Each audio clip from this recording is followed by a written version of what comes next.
Hello and welcome back to the DIVEBOMB YouTube channel and the first ever episode of DIVEBOMB Debates, a series where we will debate a key topic within either F1 or the wider motorsport world. I'm Dan, joined as usual by Owen. Hey, how's it going, guys? And Ollie. Hi. As well as our head of interviews here at DIVEBOMB for his first appearance on the channel, Tom Evans. Alright guys. And we will be debating what is the best series in the world, apart from F1, because that's what we all would say.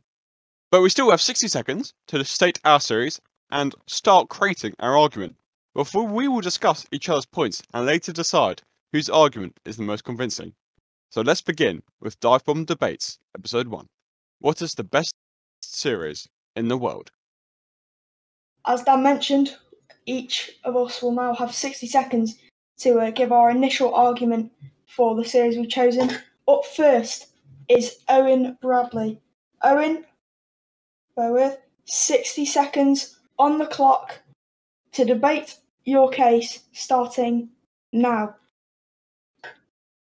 Right, I'm pretty good at this because I've done so many video game speedruns. But anyway, so I think the best motorsport series in the world except F1 is MotoGP because it's the pinnacle of racing on two wheels. You know, it's the quickest bikes in the world. It's got much more action than a lot of other motorsport categories as well because it's bikes, so they're slimmer and they are much easier to sort of fit through little gaps. It's much more competitive because it's got a load of manufacturers such as Yamaha, Honda, Ducati and Aprilia, which you compare to a load of other racing series. There's not quite as many different manufacturers, especially competitive manufacturers, that are winning races and championships, or at least being in contention every year. And also, in 2019, 2020 and 2021, we had 3 different champions in those 3 years. That is time, Owen. Thank you very much for that. Up next, it is the one and only Danny Jones. Dan, you have got 60 seconds on the clock. What is the world starting now? This shouldn't be a debate really, it's easily IndyCar. We race on ovals, we race on road courses, we race on street courses. It's as diverse as you can get. We have some of the best drivers outside of F1. We have Dixon, we have Newgarden, we have Herta, we have Award.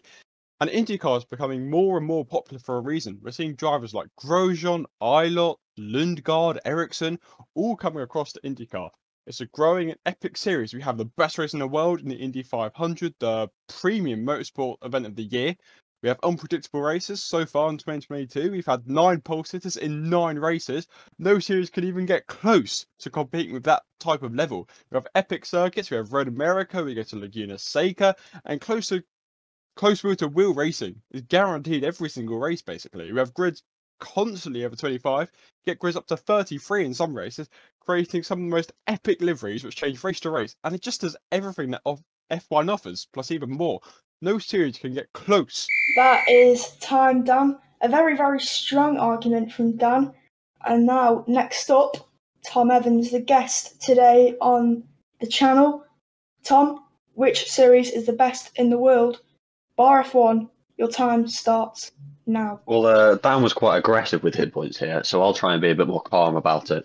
I've chosen Formula 2 and / Formula 3 since they're very similar series in lots of ways. And there are multiple reasons for this. For example, I've been watching F2 and F3 for pretty much the same time as I've been watching F1 for. And of all of those races, I would say the majority of the racing in F2 and F3 have been far superior to Formula 1. You still race at the top quality tracks that Formula 1 do, but the drivers, whilst are younger and less experienced, are the most talented in the world. You've got all of the drivers from the F1 academies like Williams and Red Bull and Ferrari, and it's great to see all of these young drivers progress through F3 and F2, who can split off and go into different series, not just F1. So you can support your favorite driver in whatever series you're watching, and also the racing is much, much closer because the teams are much closer, whilst there is obviously a gap in performance. Unfortunately there, Tom. I think you had a few more things to say. We'll get onto them later. Finally then, it is my turn. I'm going to have to time myself here. I have 60 seconds on the clock to debate my favourite racing series in the world, starting now. So for me, Formula E is the best series in the world, bar F1, and I've got a few points to argue for that. It constantly has entertaining action, and that's obviously primarily what fans want from motorsport. They want action, and Formula E has that in abundance. And a positive behind it, it's got an incredible message behind it. It's carbon neutral, it's electric, it's promoting, eco-friendly racing. It's proven that you can do it and be sustainable. Another reason is that it is a certified world championship. Other series don't have that. FE got that within 5 or 6 years compared to other series. And another interesting factor in Formula E, you've got drivers from all disciplines racing in it. You've got XF1 drivers, DTM drivers, feeder series drivers, sports car drivers, and they're all racing in the same equipment all around the world in very unique places that you don't get to see in other series.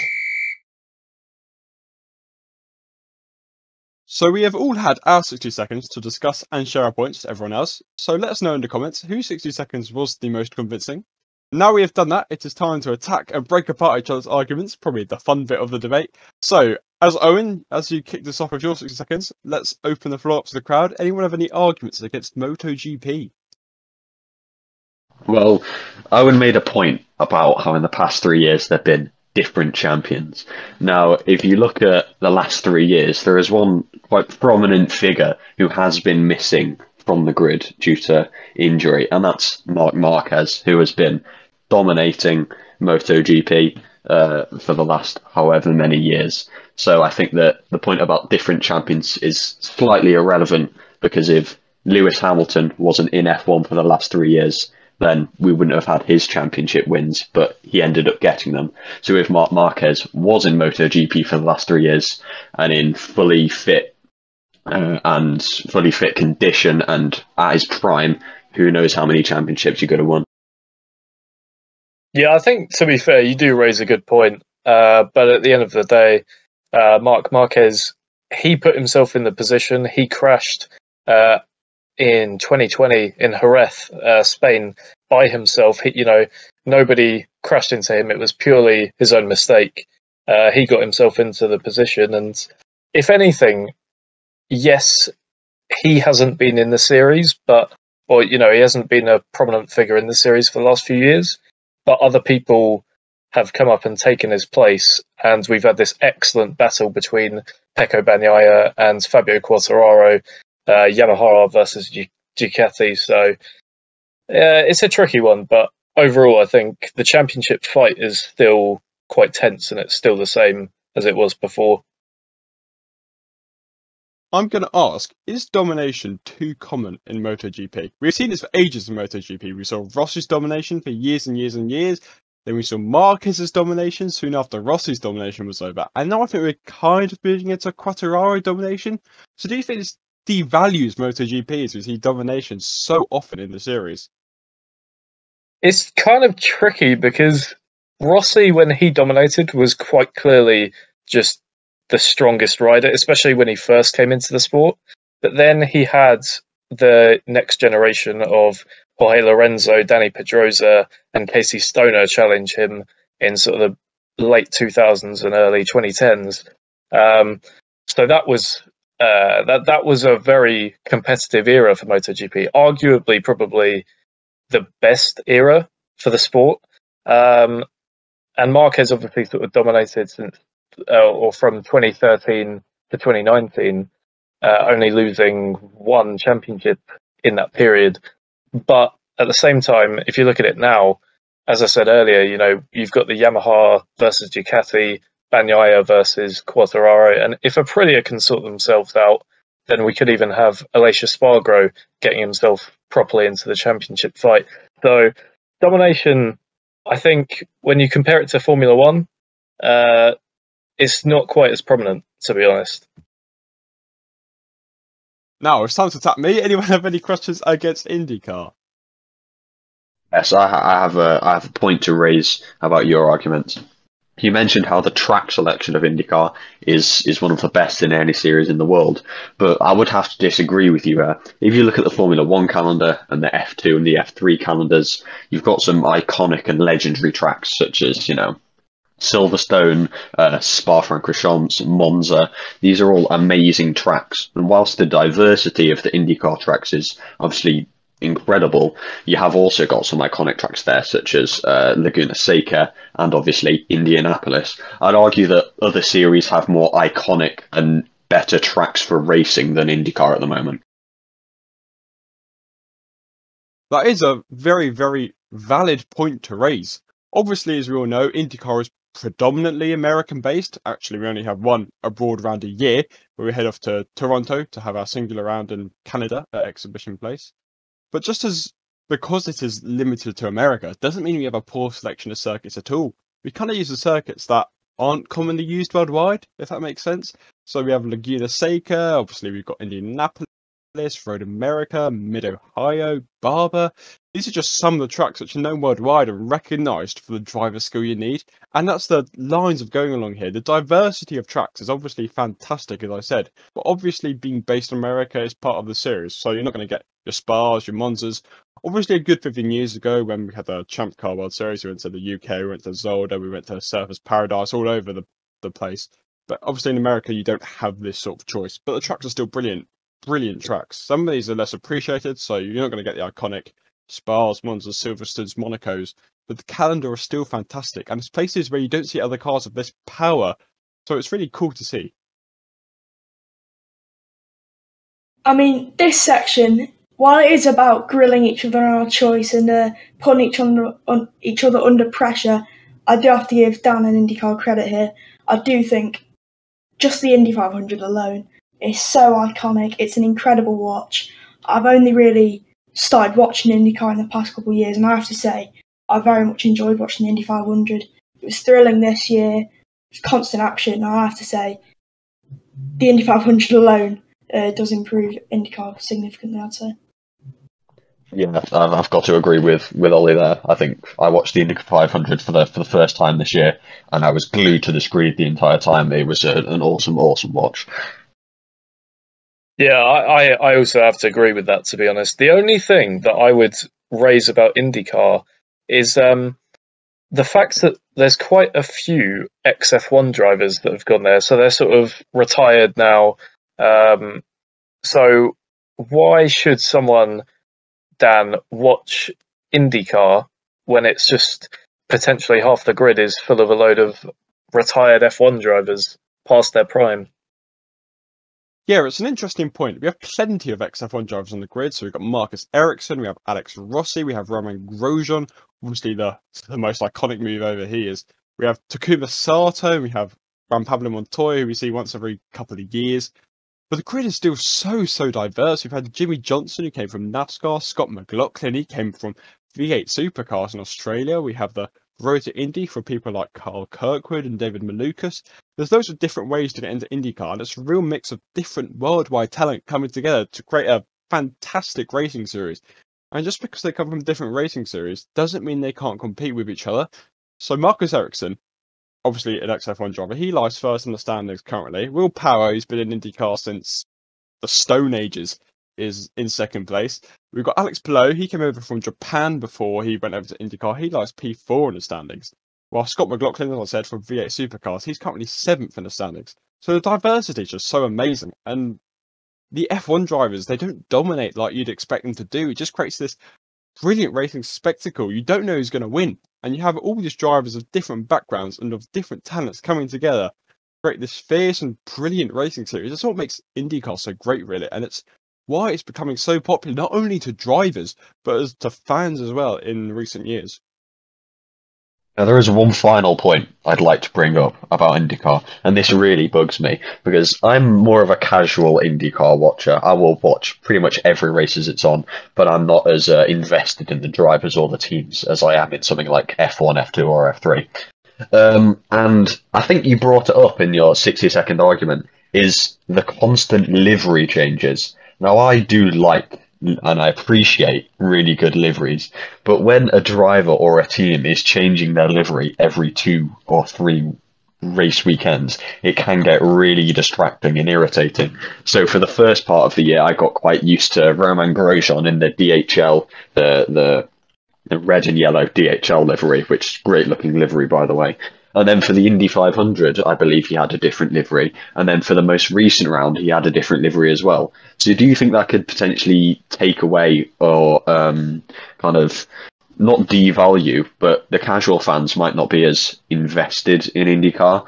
So do you think that these livery changes might distract people or, you know, almost make people think, why is Grosjean in a green livery this time? Have I missed something? That is a very, very interesting point. We have some iconic liveries we see year on year. So Pato O'Ward and Scott Dixon, we always see that Arrow and PNC Bank liveries.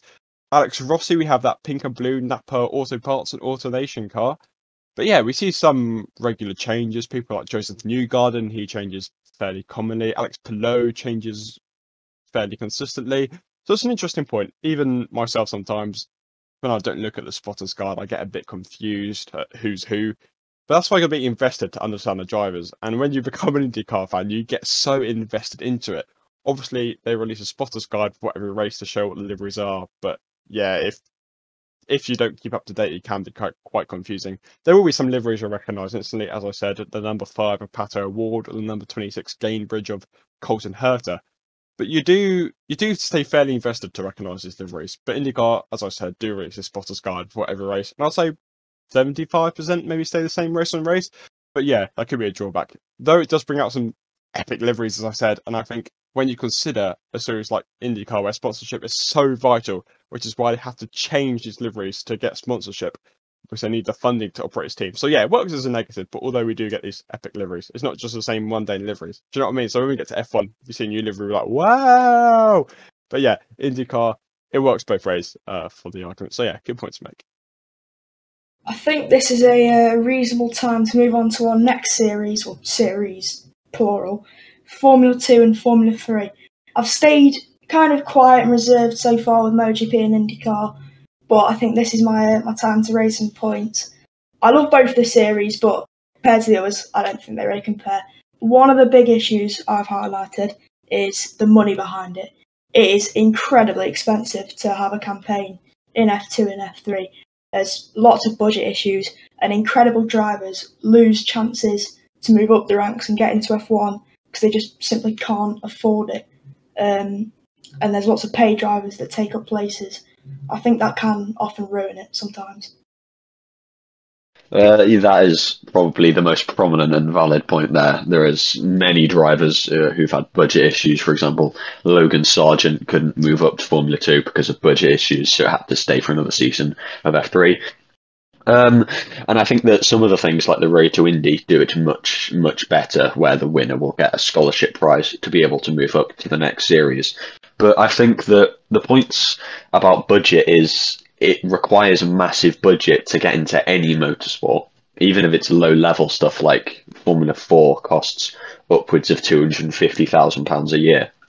And also to get to something like Formula E, for example, is going to cost a lot of money because you're going to have to go through the feeder series to prove your worth to the higher ups of these racing companies. So I think that things can definitely be done to reduce the costs. So move races in the calendar to different places so that it's more compact and efficient. And also limiting things like the amount of tyres per weekend is a small thing, but can massively help. So I think that budget is one of the main things that the FIA and Liberty Media need to look at and see if they can reduce that so that the most talented drivers can compete. But a lot of these more talented drivers are in a Formula One academy who will have financial backing from these Formula One teams. So it is an issue, but maybe not quite as much an issue as you think. But yeah, definitely a valid. I've got another point actually, and it's that one of the big selling points of F2 and F3 is that it's equal cars and it's a chance to show off driver skill and compare drivers in the same machinery. Anyone who actually watches the series they'll know that it's the complete opposite. It's a constant case of big teams crushing smaller teams. So if very talented drivers can only afford to just about squeeze into one of those smaller teams, they still can't really show off their talent because, while it's supposedly equal cars, there's obviously the big teams have a bigger ability and they're way more able to win the championships, and they just crush the smaller entries. Yeah, again, another valid point, and one of the main issues. I'd say that obviously Formula 3 and Formula 2 being a spec series means that they use the same chassis, but the bigger teams with a higher budget can obviously hire more talented engineers to work on that car and perfect the setups. So their cars will be faster. For example, Prema, ART, and High-Tech are some of the top teams in Formula 2 and Formula 3. So if you're set up with a team like them, the chances of you having more chance to succeed is higher. But I would disagree on saying that even if you're a lower team, it is very possible to show off your talent as a driver. For example, this year, Zach O'Sullivan in the Carlin, who came, I think, last in the championship last year and have clearly been struggling this year. There's two of the drivers, Enzo Trulli. He's been struggling a lot this year, and it's very clear to see that, Zach O'Sullivan in a very, lower mid-table car managed to get a pole position at Silverstone, and that will really show his talent. So I think that the top teams of Formula One, whilst looking at potential drivers to have in their driver academies or just scouting drivers in those series, they can still appreciate a driver's talent knowing that their team isn't in the right position to be fighting for podiums or wins. Obviously, Zach O'Sullivan's driving in the Carlin, which previously has been awful in F3, but he's doing well and he's proven himself. But my point is, don't you think that the drivers who just about make it into those small teams, they're pretty much unable to compete for championships? Don't you think if Zach O'Sullivan was placed in that Prema, he'd be a championship leader or at least a contender and would be looking way more impressive to two teams who would look to sign him for next season? Because look, obviously F2 will know what they're doing. They'll know that they have to take into effect the Carlin that he's driving. But from the outside looking in, you'd think, oh, ninth, But obviously, in the conditions he's doing well. I do understand what you're saying, but obviously we're in the second. The third or second season, I can't quite remember, of this new chassis. And as this new chassis continues, the smaller teams will have the chance to catch up to the bigger teams, just like in Formula One.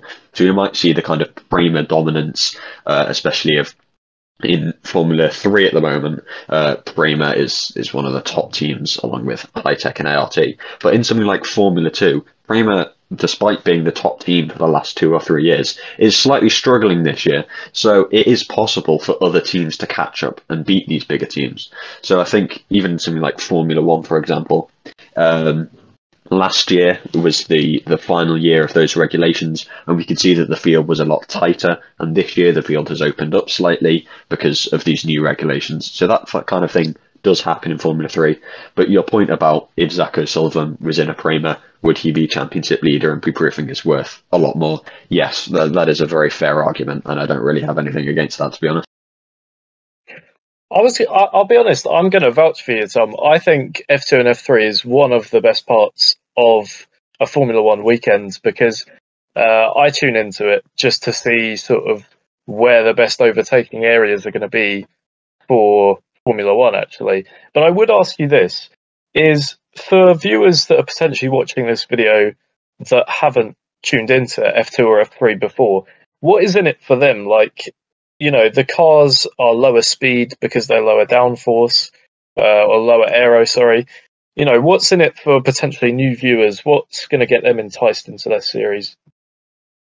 Well, I think the main thing that will get them enticed is seeing these young drivers who are in these F1 driver academies slowly climb up the ranks to Formula 1. So when they get to Formula 1, you can appreciate their talent a lot more because you've seen them in the junior series. And your point about them having less downforce and less power, I feel less power, less downforce doesn't mean worse racing. I'd say that the racing in Formula 3 and Formula 2 is in a lot of tracks a lot better than Formula One due to the smaller car size and just the fact that these cars are a lot lighter than F1 cars, about 200 to 300 kilograms. So you'll often get cars 3 wide in multiple different laps throughout the race, and that can cause some, well, it can definitely cause some collisions, but it can also, make for some really interesting overtakes. And as you mentioned, Formula One fans can watch these races to learn the track, learn where F1 drivers might have a chance to overtake. Tom, you said in your 60 seconds, and you just said just now, that the racing in F2 and F3 is brilliant. And I'm not going to disagree with that point, but I'm going to ask, as many drivers are unprofessional and many or all of them pay for their seat, is the good racing only created by unprofessional and amateurish driving? You do bring up a fair point. I mean, this season in Formula 2 is, I think, particularly prominent, the amount of quote-unquote pay drivers that are in it. To name one, for example, Amory Cordial, whilst being obviously a good racing driver, a lot of people wouldn't class him as something like, one step below Formula One quality. But I don't think it's fair to say that these amateurish drivers cause for worse racing. I mean, for example, we've had a great battle this year between Logan Sargent and Teo Pourchaire and Jehan Duravala.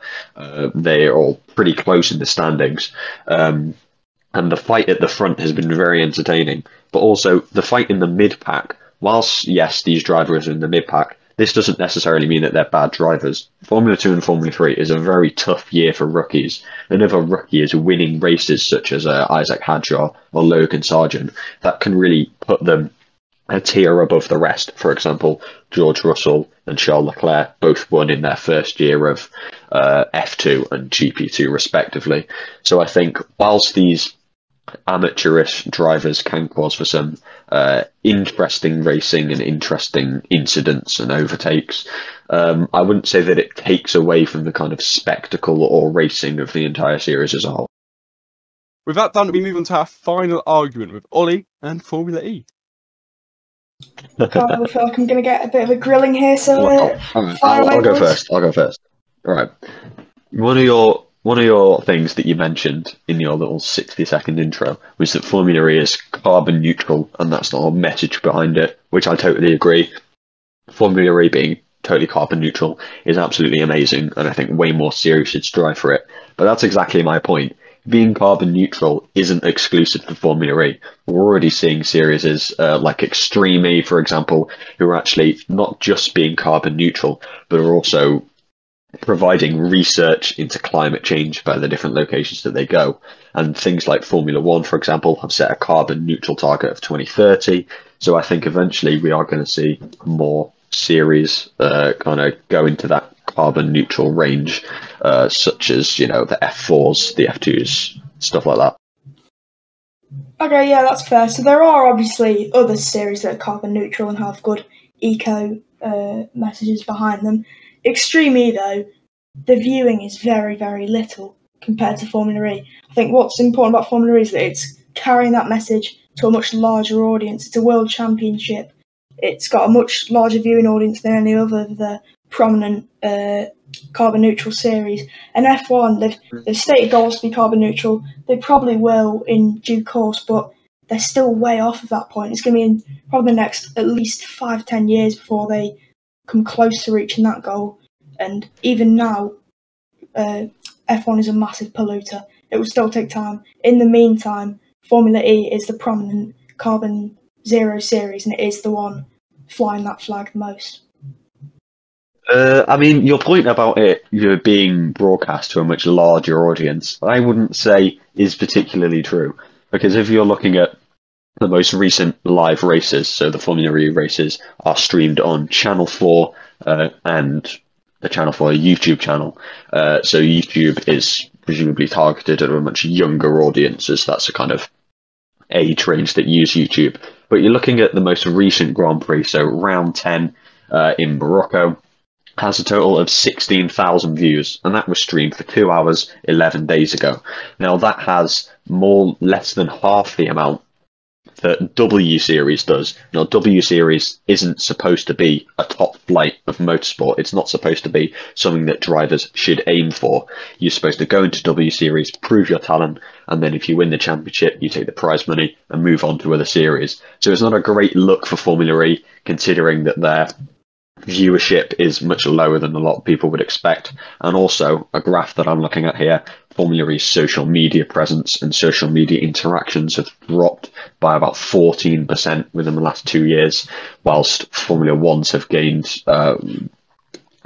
their social media is just exploding at the moment, along with IndyCar, which is gaining way more popularity, and even championship like Formula 2 and Formula 3 are definitely gaining more viewership at the moment. So Formula E, I feel as though, is kind of falling behind in that category. I kind of feel like I disagree, to be honest. I think the statement about it being YouTube that's targeted at a younger audience, I totally disagree with. I think it's streamed on YouTube to make it more accessible. One of the problems with some of the bigger series like F1, like MotoGP, like IndyCar, is it's very hard to watch. You have to pay a lot. For example, Sky Sports F1, which is the only place in the UK where you can watch it live at least, it comes at a hefty price. You can also watch IndyCar for that, but then to watch MotoGP, you're looking at getting BT Sport, which is another hefty price tag with it. Obviously, F1 highlights are easy to get. They're shown later on in the evening on Channel 4 for free.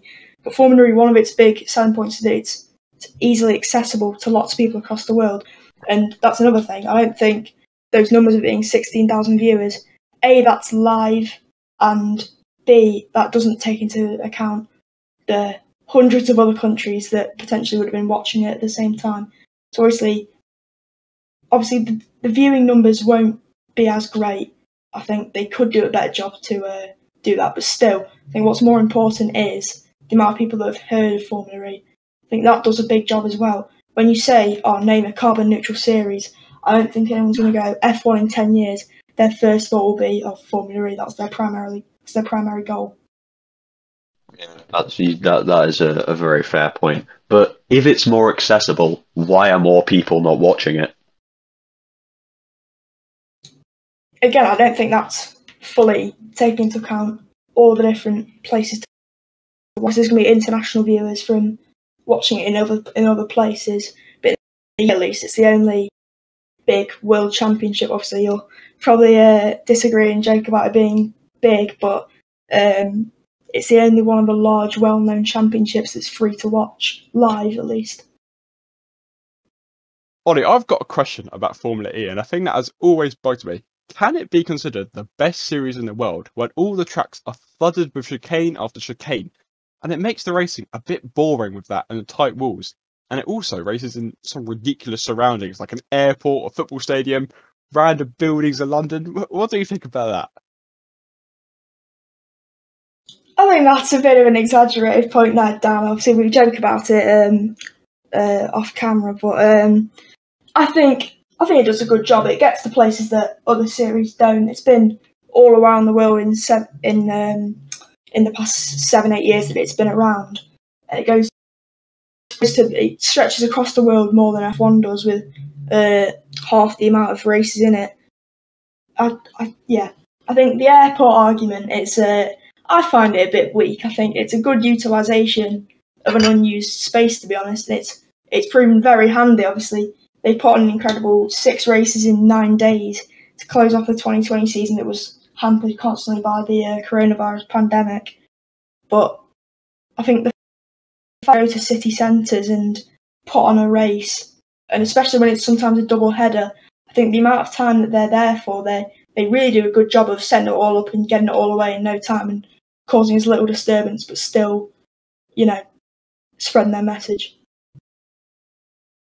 Say I'm a driver who's let's say I'm an ex-F1 or ex-F2 driver or something along those lines, and I'm looking for a new series, and let's say I get an offer from WEC or somewhere along those lines. Why would I want to race on these narrow street circuits that don't get used by any other series and I've got no familiarity of? And I could just race in places like Spa or places like that in other series. So why should I choose Formula E? It provides a unique challenge. The cars are like no other. There's a reason why rookies of high calibre, for example, Antonio Giovinazzi, why they struggle so much, because the cars are very unique and they're hard to get to grips with. I think Formula E, it also, an advantage it has is that there's a lot of manufacturers there, and you can build relations with those manufacturers in Formula E. For example, you've got McLaren joining FE next year. They've got a massive brand now that spreads across IndyCar, Extreme E, F1 and Formula E now. There's big manufacturers in there. You know, you've got your Porsches, you've got... Sorry, got a little bit flustered there. You've got your Porsches, you've got your Neos, you've got your Mahindras, you've got big brands there. And you can build relations with that. Those manufacturers, they race in all different kinds of series. And by building relations in Formula E, you're able to then look attractive to teams in other series as well. It's a good place to build your reputation, I guess. I like Formula E. As someone who, you know, can't really afford for loads of these live races on Sky and BT, it is quite a good source of racing, as hardcore motorsport fans can get their fix with that. However, I am going to say this. If Formula E was a person, it would be one of those pick-me girls. And I'll tell you why. Because, to me, it seems like instead of Formula E prioritising the racing, it seems to prioritise the politics behind it, really. And that's its big selling point, rather than, you know, the fact they have, similarly to IndyCar, loads of XF1 drivers and stuff like that. So would you say that it's sort of marketed more as a racing event or more as a political standpoint event thing? I do like that analogy you used there, Owen. It cracked me up a little bit, I can't lie. But no, I do think Formula E's purpose is to prove that there is a future for motorsport and a sustainable future that we can carry on, even if climate change does get bad and we have to change the big series like F1 that have remained untouched for decades now. I think it does still provide great racing, but I think it's a big selling point to fans as well. You know, because a lot of eco-activists, they won't be happy at, you know, Formula One, who constantly pollute the world, dumping tons of carbon dioxide and other polluters into the atmosphere whenever they race. Formula E's, you know, it's carbon neutral. It gives them something that they agree with, I guess you could say. But the message is obviously very important to it. That's probably one of the reasons why they started it. But it's also very helpful as the information and the reaction to Formula E in the past 7 or 8 years can be used and taken into account when the future in other series that might have to adapt. Got one final point for Ollie here, and that was that you mentioned the gap in teams between. You mentioned the gap in performance in teams in Formula 2 and Formula 3. And obviously, Formula 2 and Formula 3 are meant to be spec series, which is obviously a completely different thing from Formula E, as that's a much more team-based competitive, it's a team sport, Formula E. But the gaps in teams in Formula E is absolutely gigantic.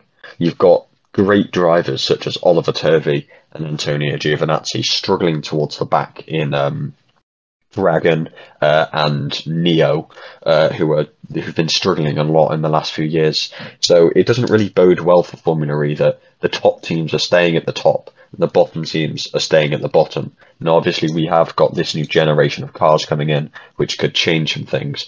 But is it really, you know, beneficial for Formula E that the top teams are just going to stay at the top? And the only reason that we had a very tight midfield last year was because of the absolutely dreadful qualifying format. So what would you say about I agree with the point in the qualifying format. It was dreadful and it kind of ruined the championship story. Well, there wasn't really one because there was never really a clear championship leader or contenders. But to be honest, Tom, I disagree with you.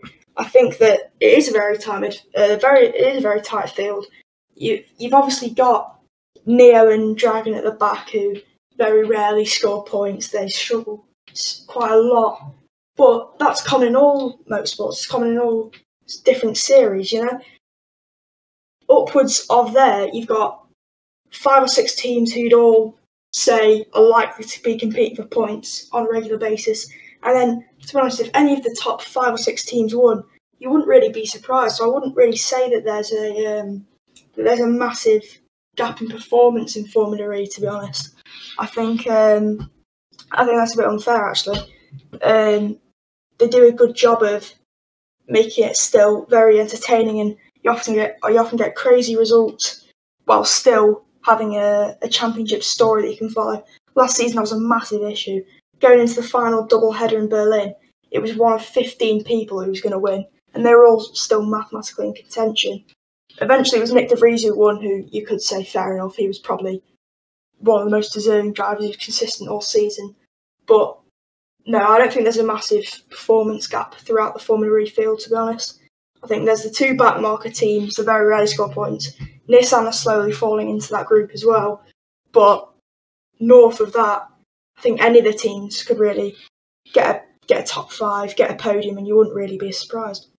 Right, that is us done for our debates. We've had our 60-second arguments, and we have attacked and delved into each other's points from the initial 60 seconds.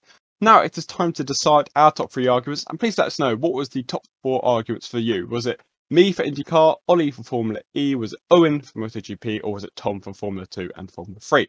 So we're going to cut the camera and we're going to let you know our top 4 in a minute.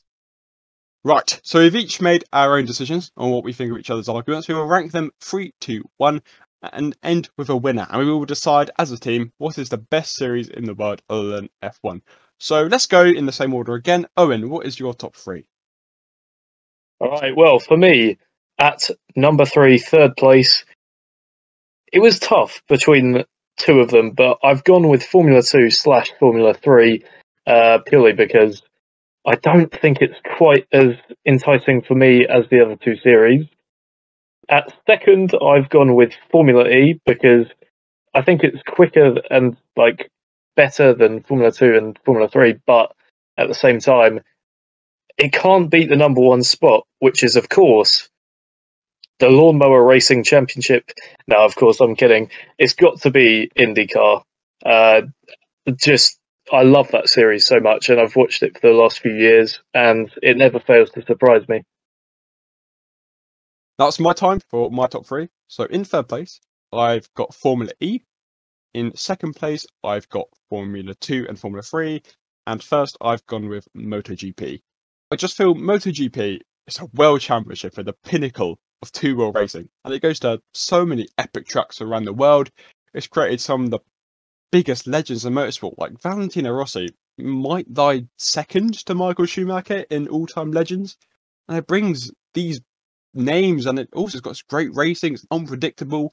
That's why I think MotoGP is the best argument here. Right, now it's time for my top 3. So in third place, I'm sorry, Ollie, but it's got to be Formula E. I used to really enjoy it, but I've kind of noticed over the past year that it's just not quite up to my interests, and I don't think the caliber of the series is as high as these next 2. Now, the top 2 was pretty difficult to decide, but in second place, I've got IndyCar. I love IndyCar. I think it's a great championship, but I just can't ignore the fact that MotoGP is the absolute pinnacle of bike racing, and it is probably the second biggest motorsport series in the world. So I think that it definitely deserves my number 1 spot. And finally, I feel like I'll get a bit of a ridiculing for this. But in third, I've actually gone for MotoGP. I don't know. I'll keep it short. I don't really like motorcycle racing. I don't find it that entertaining at all, really. Second, F2 and F3, and then first, I've got IndyCar. I think it's an incredible series, really. It's the next best to F1 in terms of North America, to be honest. It's definitely the best racing you can get out there. So our final rankings are: in fourth place is Formula E. In third place is Formula 2 / Formula 3. In second place is MotoGP, which means here at DIVEBOMB we have decided the best series in the world outside of F1 is IndyCar. So I'm the winner for today. Long may this streak continue. We hope you enjoyed and thank you for watching. Please like and subscribe to the DIVEBOMB YouTube. It's really easy. It takes no time at all. As well as follow us on Twitter and Instagram at Project DIVEBOMB. We hope to see you next time.